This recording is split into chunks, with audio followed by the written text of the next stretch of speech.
Howdy, howdy, howdy, everybody. Welcome back to my shop. Today is Monday. Good start of the week.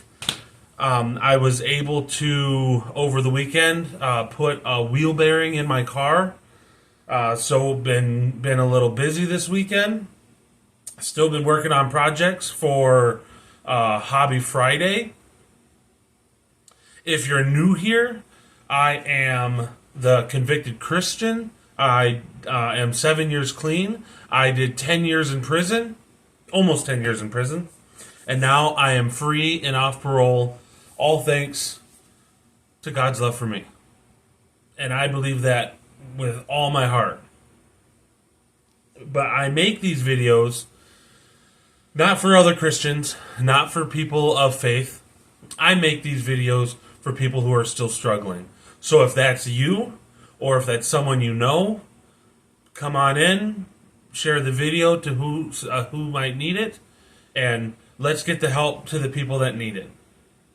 If you're a returning viewer or a subscriber, thank you so much for coming back. Thank you for the support.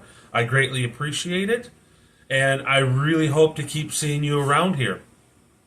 Like I said in my last two videos ago,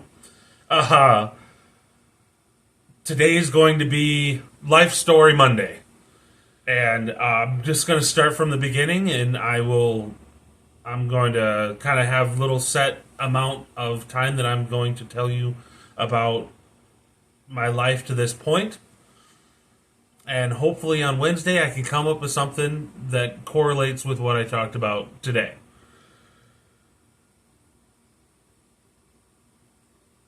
I really am glad that you guys are here. This videos and the TikToks that I've been making and everything has really opened up my contact with a few people, and it's really made me value making these videos and hopefully helping someone along the way that needs it or is going to need it. So today I'm going to talk about my early childhood, and we're going to just go from there every Monday. So I had a pretty awesome childhood. It started out a little rocky. My mom and my dad, they ended up splitting up. And my mom, she lived in what could be considered the projects of San Angelo, Texas. But the stories that I hear from that time, because I don't really remember much of it,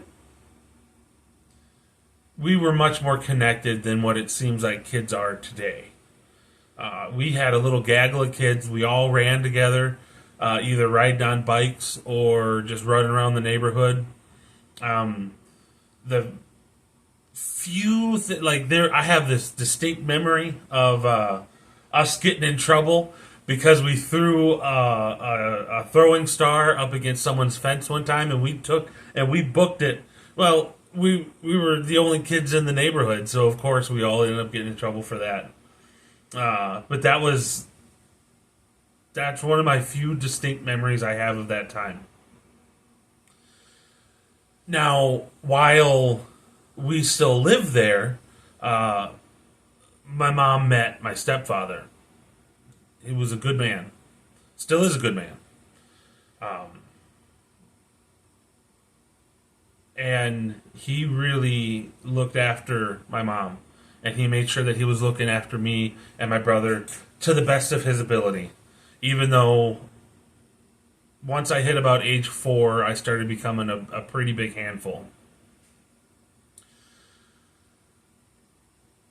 He was my stepfather, who ended up being my stepfather. He ended up also being in the military. He was in the Army. I believe he was an MP and some other stuff. I can't exactly remember what he did in the military, and I don't want to put words in his mouth, so I'm not going to speak on that. but he did right by us. He ended up marrying my mom. By what I remember, pretty quickly after they met, and they met at a Pizza Hut. And the story's a little bit funny because my mom says that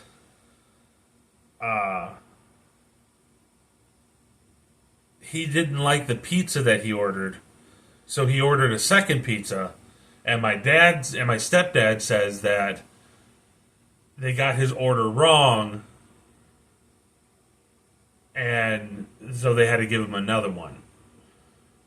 Either way, it sure sounds like they wanted to get together, no matter who started it, no matter who initiated it, but it ended up working out. And he ended up bringing me and my mom to Germany with him. Since he was in the military, he ended up getting stationed out in Germany, and he led us along for the ride. And with going to Germany, I got to see some amazing things. I had a childhood that a lot of people would have envied. It ended, we weren't there for very long, but I've been to castles. I've been to Venice. I've been to more countries than I have states, I believe. And that's saying something. And that was by an early age. And so I got to see other people's culture. I remember this one time where we were supposed to be going to Oktoberfest, and something happened, and we ended up getting on the wrong train, and we found ourselves lost in the middle of nowhere with the potential of not having a train out of there. And I just remember having this one little light bulb that we all huddled under, a street lamp that we all huddled under, and just hoping and praying that something was going to come through. That's where, I really found out that I really enjoy just people. I'm very much a people person. I'm an extrovert. I can get along with just about anybody. And that's kind of where it started. Like I said, amazing people, amazing experiences. Some that my dad didn't get to have with us because he was on duty wherever he was. And then some that he did have with us. One that really also sticks out in my mind was there's a place called Kufstein Mountain. And it's like a big sledding hill, like a massive. You want to talk about a sledding hill? It would put any ski slope to shame. And it spiraled around this mountain, and you had to walk all the way up, and then you'd ride it back down. And there was a time when I ended up getting off trail. We hit a turn a little too hard. I rolled out of the sled. I rolled off the trail, and there was a little bit of a slope to it, but nothing dangerous, nothing bad at all. But in my, small child mind, I'm falling off a mountain. I am falling off this mountain, and I am going to splatter on the ground. And I distinctly remember grabbing this little scraggly little pine tree that couldn't have been more than a couple years old, and just screaming for my dad. Just screaming for him, and he's barely coming my way. I think I'm about to just it's all gonna end for me. And he comes up and he's like, "Just stand up." And so I stood up, and then I realized, oh, it wasn't that bad. So I had a pretty good childhood. I can honestly say that when I look back and I can see it with the eyes that I have now, I love my childhood. One of my favorite places to go was Neuschwanstein Castle. Funny enough, the castle that Walt Disney based his logo castle after, and the one he built in Disneyland, I believe. And then we came back we came back to the States, because we're not going to live in Germany forever. We don't have any family there, and we ended up moving back to where my dad lived because I don't know. I don't know the whole story. Of course, I was young. I wasn't part of the conversation, but we weren't going to go live near my mom's family. So we moved back to Wisconsin. That's how I'm in Wisconsin right now. And we moved back to a place called Sheboygan. It's a good place. It's a great town, and it seems to be just getting better with time. They've really built the place up in the last probably 10 years or so. But it was a good place. And I remember riding my bike up and down the street, avoiding our neighbor lady. She wasn't too fond of kids of any type. And I even hers, I believe, was not exactly wanted around. And so I remember doing that. But around that time is also when I started getting in trouble. And it started pretty, benign, like probably what a lot of kids do. Not everybody, but what a probably good portion of kids do when they're pushing the boundaries. I started stealing lighters and candy and, running. I tried to run away one time, and my idea of running away was I was going to take my boombox with me, because I had this, what I thought was a cool boombox with a tape deck. It had a CD player on top, and you could plug it in or you could have batteries in it. I thought I was just slick Rick with this boombox. I was 8, maybe 9, maybe. I just didn't know how to get it out of the house. I knew that I could drop from my window and land and not hurt myself too terribly, but I didn't know how to get this boombox out because I didn't have the forethought of bringing a backpack. So I put it in my pillow, put my pillowcase back over it, and I dropped it out my window. And hopefully it would land on the pillow. Well, it busted it all up. And then my dad had brought it in this morning, and he's like, "Why is this radio outside in this pillow?" But I was trying to run away at that time. And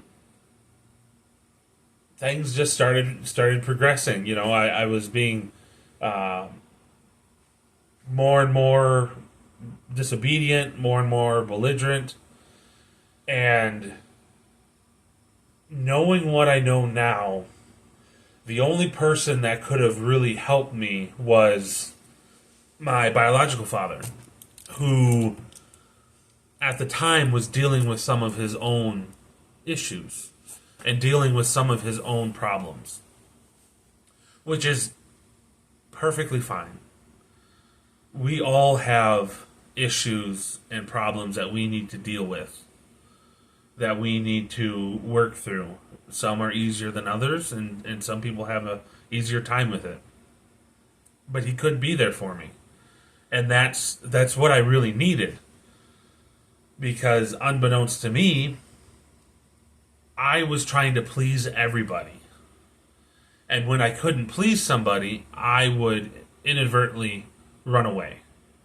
And because I ran away, I'd get in trouble. Because in the process of running away from my current issue of not pleasing somebody, I'd do something. I'd lie. I wouldn't come home at the right time, or whatever the case. And the two people that I wanted to please the most was my mom and my dad. And I would do something at school, not thinking it was harmless, and it would end up not pleasing them. And so from pretty young, I was already dealing with emotional issues and things that stemmed from my biological father not being there. And he could have helped me through it if he had had up to that point, been able to deal with his own issues. because his were very similar to mine. They were very emotion based. They were very much a problem with regulation of emotion and being able to take accountability. Like, taking accountability was a huge thing for me. I couldn't take accountability. I couldn't say I was sorry. I really struggled with that when I was 9 and up. To my knowledge, my parents would have a better idea of what happened earlier, but 9 and up was a struggle for me. Well, then we ended up moving again to Kiel, and that's kind of where things started really kicking off. I went to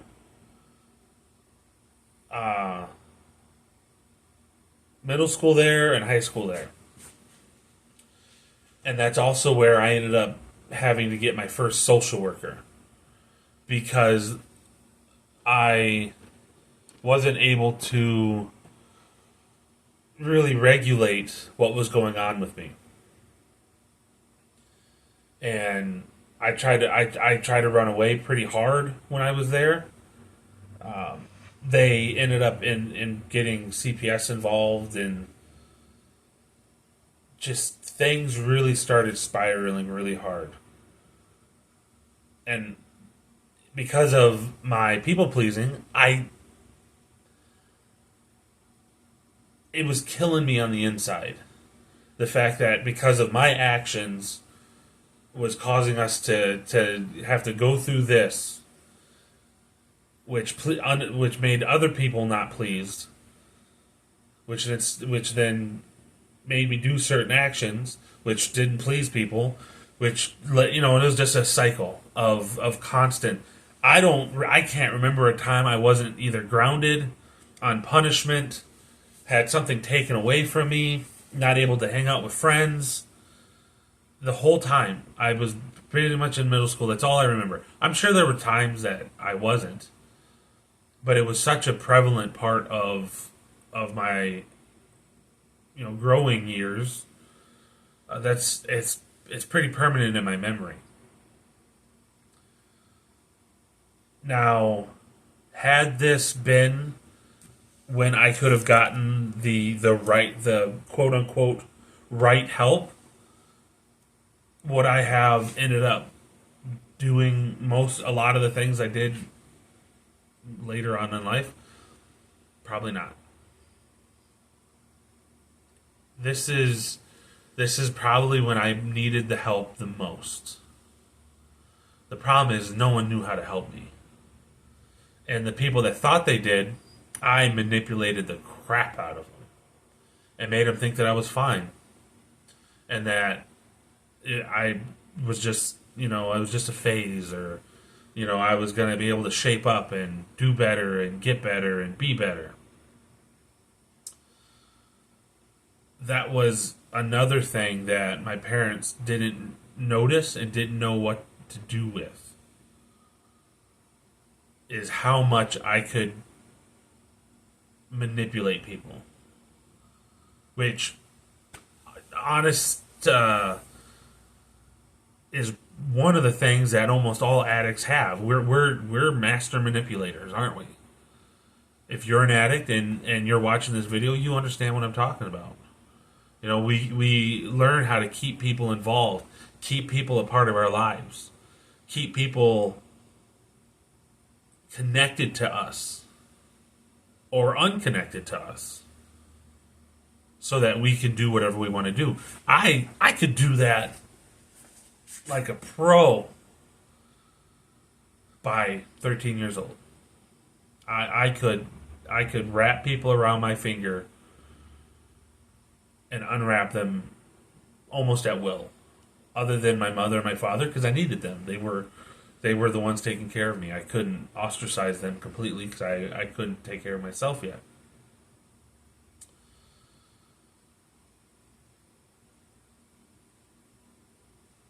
And again, had this been when the true problems were noticed and could have been stopped, would Would it have altered my life? Probably.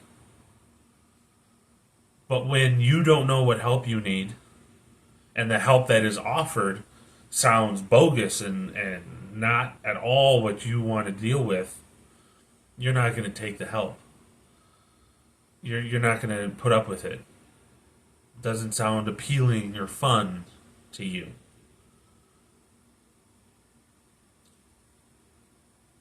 And so that's what I did day in, day out. I would try to find ways to get away with stuff. I would try to manipulate people. Some of it had to do with being misunderstood. I was never diagnosed with ADHD. I was never diagnosed with ADD or anything like that. But I definitely had signs of it. And this was a time frame when they used to hand out Ritalin and Adderall like candy to kids. And my mom didn't want me to be a part of the statistic. And I thank her for that. Because I know that I can handle it without it. Had I been put on a medication that early, I don't know how dependent upon it I would have become. And one of the things that I tried to explain to my mom and my stepdad so much, and it didn't seem until I grew up that they didn't understand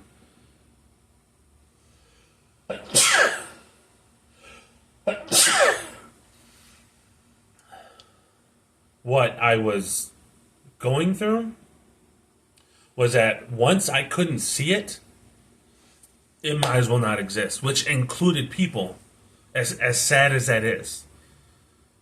If you weren't right in front of my line of sight, I would forget. And so I would forget homework, I would forget books, because I'd just stuff them in my locker. I'd forget about it. I'd want to go home. I'm super excited. I have cartoons to watch and video games to play. And so I would just snatch my backpack out of my locker. All my books still be sitting there because I didn't see them on my way out. They're up on this shelf. My backpack's here. I think I put it all in my backpack. And I'd get home and I wouldn't have any homework in my backpack. It was still all in my locker. And so that really made it hard for my parents to understand because they never really dealt with that. They didn't know what that looked like, and so they didn't know how to address it. It wasn't until a teacher of mine, Mr. Heinen, amazing teacher, he found a way to get to me for a little bit. For the 1 year that I had him, he found a way to get me to focus. And it was books. Because I loved to read. I was a ferocious reader. You give me, and I was big into Goosebumps in this age of, I think I was 12 when I was in his class. And you give me a Goosebumps on a Friday, I'm done Saturday night. Maybe Sunday morning if it's one of those pick your ending ones. Because I'd have to try to get every single ending. Well, he would hold my books back. He wouldn't let me have certain books. And then he would direct me towards other books. And it was just an amazing time. And he really cemented my love for literature of any type. Fiction, nonfiction. I have my favorites, which is sci-fi and fantasy. But I love to read. I would read whatever was put in front of me. It did not matter what it was. It didn't matter what the subject was. I loved to read. And it helped for that 1 year. And then I left his class, and he became out of sight, out of mind. And I wasn't able to find another teacher that could get to me like Mr. Heinen. I never got another one like him.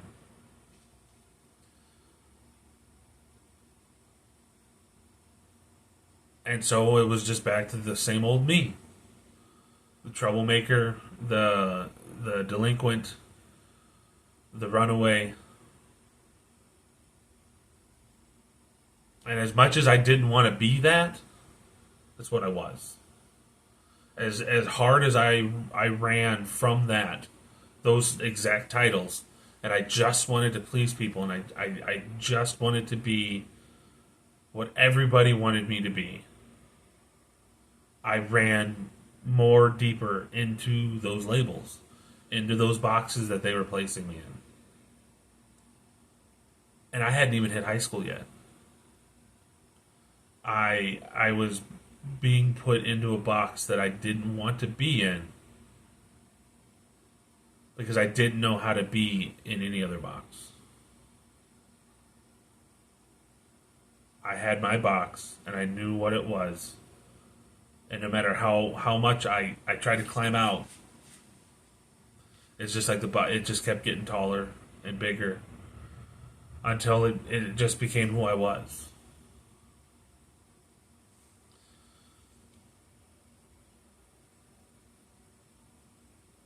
So if you struggled or are struggling with some bad choices that may have put you down a road that you don't want to be on, you can get off of it. You don't have to be stuck there. But you need to start making the changes now. Next week, we'll start talking about my time in high school. Hopefully I'll have a little more details because I'll remember it a little bit better. If you guys like me doing this series, please leave a thumbs up or a comment. Let me know. If there's anything you want to hear or anything that I've talked over that wasn't enough detail or something like that, let me know. I am more than willing to backtrack and give you guys what you're looking for in regards to my life story. Because my life story is the experience of me getting clean and sober and staying out of prison. And so I'm an open book for you guys. I'm here for whatever you guys want to know. I appreciate you guys being here. Thank you so much for clicking on this video. I hope to see you around. And remember, if we're going to change the world, we have to change ourselves.